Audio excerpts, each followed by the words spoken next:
1961년부터 2011년까지 10년마다 경향신문의 같은 날 보도를 살펴보는 코너입니다. 매일 업데이트합니다. 1981년 2월 3일 F-16 등 최신 장비 대한 판매 촉진 합의. 얼마 전 한국형 전투기의 시제기가 80%가량 조립돼 올 상반기 출고될 예정이란 소식이 전해졌습니다. 형상이 미국의 F-22 랩터와 닮아 해외에선 리틀 랩터라 불리기도 하는 이 전투기가 예정대로 출고되고 비행에 성공한다면 한국은 미들급 성능 이상의 중형 전투기를 독자 기술로 개발한다는 오랜 소원을 이루게 됩니다. 그런데 한국은 언제부터 또 어떤 계기로 이 같은 기술을 축적할 수 있었을까요? 40년 전 이날 경향신문은 전날 미국 방송에서 열린 한미 국방장관 회담 소식을 전하고 있습니다. 기사는 이 자리에서 한국군의 전력 증강 계획을 위한 적절한 수준의 미대의 판매 차관 지원과 F-16 전폭기 등 최신 군사 장비에 대한 판매를 촉진하기로 의견을 모았다고 전합니다. 기사는 F-16 전폭기에 대한 판매 조치에 대해 국군 장비 현대화 계획의 일환으로 오래전부터 추진돼 왔다고도 소개하고 있습니다. F-16은 미국의 LWF 개발 계획의 일환으로 1975년 개발된 전투기입니다. 미국은 당시 최신의 제공 전투기였던 F-15를 개발한 상태였지만 당시 대대적인 군비 축소의 영향으로 필요한 수만큼의 F-15를 확보하는 데에 어려움을 겪었습니다. 보다 값싼 전투기가 필요해졌고 미그 19, 미그 21 등 소련의 고기동형 전투기에 대응할 필요도 있어 탄생한 게 F-16이었습니다. 하이급의 F-15를 보조하는 로급 전투기로 개발이 됐지만 당시에는 최신 기술이 접목된 고성능 기체였습니다. 기계식이 아닌 전자식 조종 시스템인 플라이바이와이어가 최초로 도입됐으며 전투기, 공격기, 폭격기 등의 역할을 모두 수행할 수 있는 다목적 전투기였습니다. 또 가격은 F-15의 반값 정도지만 비무장 상태에서의 기동성은 F-15를 능가할 정도로 민첩해 가시거리 내 전투에서 소련의 고기동 경량 전투기를 충분히 상대할 수 있었습니다. 이 때문에 당시 미국의 우방국들은 이 전투기에 눈독을 들였습니다. 당시 소련이 미그 21, 미그 23 등 신형 전투기를 동구권 국가나 공산권 국가에 대거 보급하고 있었는데 F-5나 F-4로는 이들을 상대하기가 벅찼기 때문입니다. 한국도 마찬가지였는데요. 기사에 소개된 것처럼 오래전부터 추진돼 왔었습니다. F-16의 양산형이 아직 나오기도 전인 1977년 이미 도입을 추진했었습니다. 하지만 당시 미 의회의 반대로 무산됐었는데요. 로급 전투기이긴 하지만 당시 최신 기술이 들어간 F-16을 미국은 최우선 동맹국들에게만 제한적으로 제공했습니다. 또 기체가 공산권 국가로 넘어갈 것을 우려해 공산국가와 국경을 맞댄 나라에게도 주기를 꺼려 했습니다. 대신 미국은 이선 동맹국들에게 당시 F-5를 개량한 F-20을 제안했고 한국도 F-16 대신 F-20을 도입할 뻔했습니다.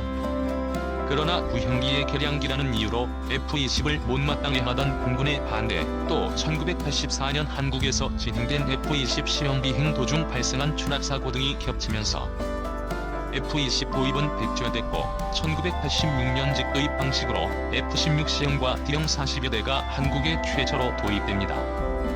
이후 1991년 KEFP 사업을 통해 F-16의 국내 생산이 이루어지게 됩니다. 그리고 기존의 직도입 F-16과 구분지어 KEF-16으로 명명합니다. 이때도 F-16이 아닌 다른 전투기가 도입될 뻔했는데요.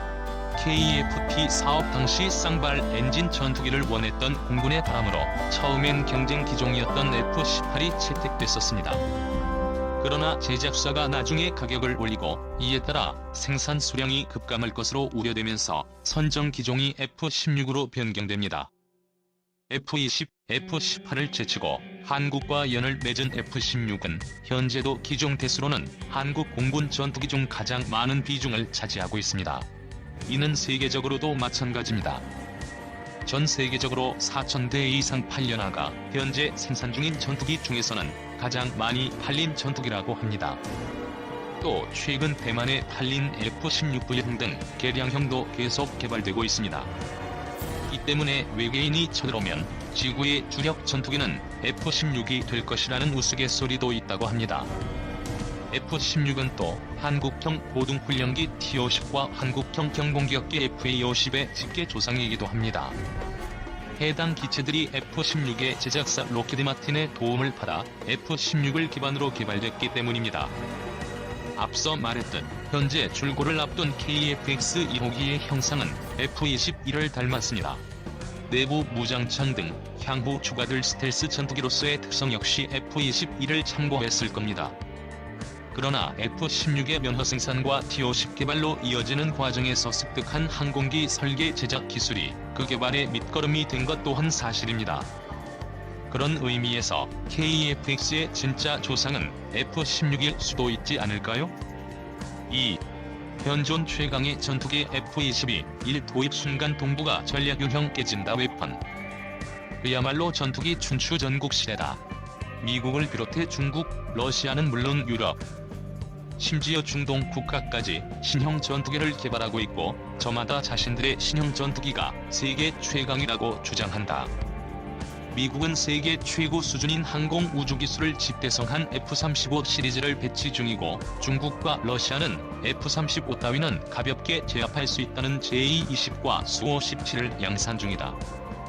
유럽은 그 수호-17과 같은 스텔스기를 잡을 수 있다는 스텔스 장능 전자망 전투기 유로파이터 타이푼을 만들고 있고 한국도 KF-X 개발에 몰두하고 있다. 압도적인 성능 우위에 있는 전투기 제각각 스스로를 최강자라 부르며 성능을 뽐내는 이 전투기들은 모두 2000년대 이후 개발된 4.5에서 5세대 등급의 기종들이다.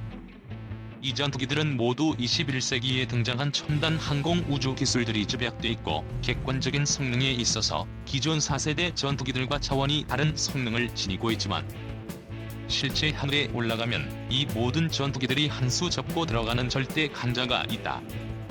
바로 세계에서 오로지 미공군만 운용하는 F-22A 레터다. F-22A의 개발은 1960년대까지 거슬러 올라간다. 미공군은 1980년대에 사용할 차세대 제공 전투기 개발 사업으로 ATF라는 사업을 추진해 1973년 작전 요구 성능 조안을 완성했다. 당초 이 사업은 지상 공격에 초점을 두고 진행됐지만 1980년 사업 계획을 틀어 공대공 전투 임무의 비중이 쏠리기 시작했고 1982년 사업이 본궤도에 오르면서 스텔스 설계를 적용한 대형 제공 전투기로 사업 방향이 굳어졌다. 미공군은 2차 세대 전투기에서 공중우세 개념을 넘어 공중지배 개념을 요구했다.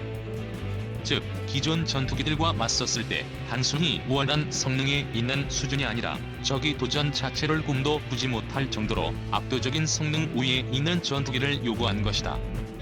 이 사업에는 여러 업체가 입찰했지만 결국 결승 단계에는 록히드 마틴과 노스롬만 살아남았고 이들 두 업체가 내놓은 YF-22와 YF-23이 맞붙어 최종 승자가 된 것이 바로 오늘날 F-22였다. 1970년대에 구상해 1980년대 기술을 가지고 1990년에 첫 시제기가 탄생한 것이 바로 F-22라는 말이다. 당초 F-22는 F-15를 대체하는 차세대 제공 전투기로 750대 이상이 생산될 예정이었지만 냉전의 붕괴로 인해 양산 수량이 반이반토막이 났다. 1996년부터 2011년까지 실험용 기체 포함 195대가 생산됐고 현재 미공군에 남아있는 기체는 183대 뿐이다. 일대 가격이 3억 6천만 달러, 우리 돈 4천억 원에 육박해 세계에서 가장 비싼 전투기인 F-22의 가격은 일반적인 4세대 전투기의 3에서 4배에 달하는 살인적인 가격으로 악명이 높다. 그러나 이러한 가격에도 불구하고 미공군이 이 전투기를 183대나 지원해 유지하고 있는 이유는 개발 30년이 다 되어가는 현재 시점에서도 다른 그 어떤 전투기도 범접할 수 없는 압도적인 성능 우위를 유지하고 있기 때문이다. 미공군은 1996년 초기 배치 버전인 F-22A 블라크 10 버전부터 꾸준히 개량을 거듭해왔고 현용 주력 버전인 블라크 30/35 버전을 넘어 블라크 40과 블라크 50 단계까지 넘어가고 있다. 현재 순차적으로 입고되어 개량 중인 블라크 50 버전은 25년 전 배치됐던 기체와는 완전히 다른 기종이라고 해도 과언이 아닐 정도로 성능이 향상됐다. 기존의 레이더로는 탐지 불가능. F-22가 배치 30여 년이 다 되어가는 현재 시점에서도 최강인 이유는 여러 가지가 있는데 가장 중요한 것은 일단 보이지 않는 능력 때문이다. 기존에 알려진 F-22A의 전면 레이더 반사 면적은 0.0001제곱미터 수준이다. 비슷한 덩치의 F-15가 5제곱미터, 훨씬 작은 F-16이 1에서 3제곱미터 정도인 것과 비교하면 수천분의 1 수준으로 기존의 레이더로는 탐지 자체가 불가능한 수준이다. 미 공군은 지난 30여 년간 전파 흡수 코팅 등 성능 개량을 통해 기존의 레이더 반사 면적을 더 낮춘 것으로 알려졌다. 만에 하나 기적적으로 F-22를 탐지하는 데 성공한다 하더라도 적기가 F-22를 향해 미사일을 발사하는 것은 불가능에 가깝다. 전투기가 적기를 향해 미사일을 쏘려면 레이더로 락온을 해야 한다.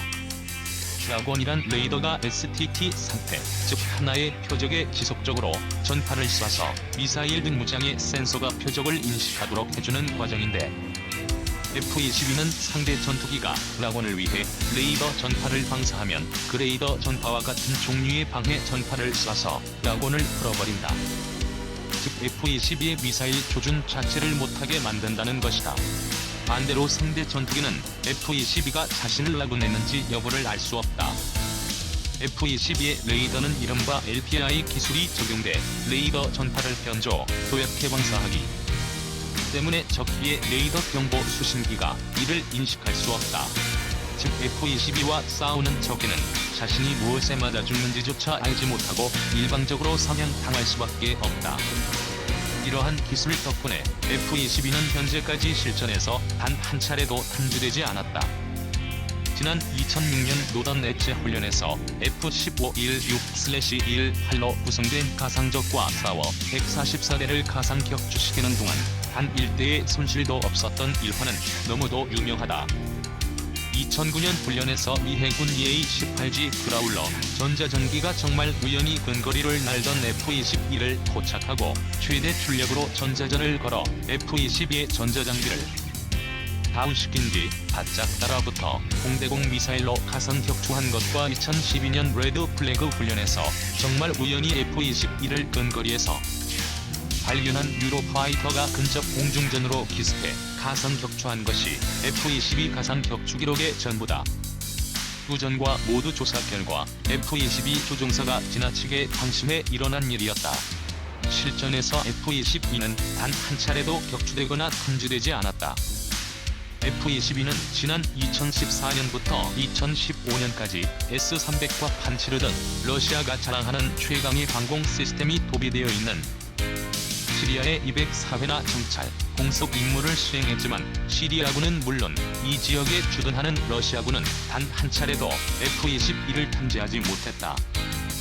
심지어 2017년에는 시리아 상공에서 시리아 정부군 소속 수-24 전투기를 발견한 F-22가 600m 거리까지 따라붙어 15분을 따라다녔지만 시리아 전투기는 물론 지상의 방공부대 그 누구도 F-22의 존재를 알아차리지 못하기도 했다. 전쟁 양상 바꾸는 게임 체인저. 워낙 성능이 압도적이다 보니 미국은 일찌감치 F-22의 해외 수출을 금지했다. 당초 제작사인 로키드 마틴은 양산 직전까지만 하더라도 이스라엘, 일본과 같은 일부 동맹은 물론 한국에게까지 F-22 판매를 추진했지만 클린턴, 부시, 오바마에 이르기까지 그 어떤 행정부도 F-22의 해외 판매를 승인하지 않았다.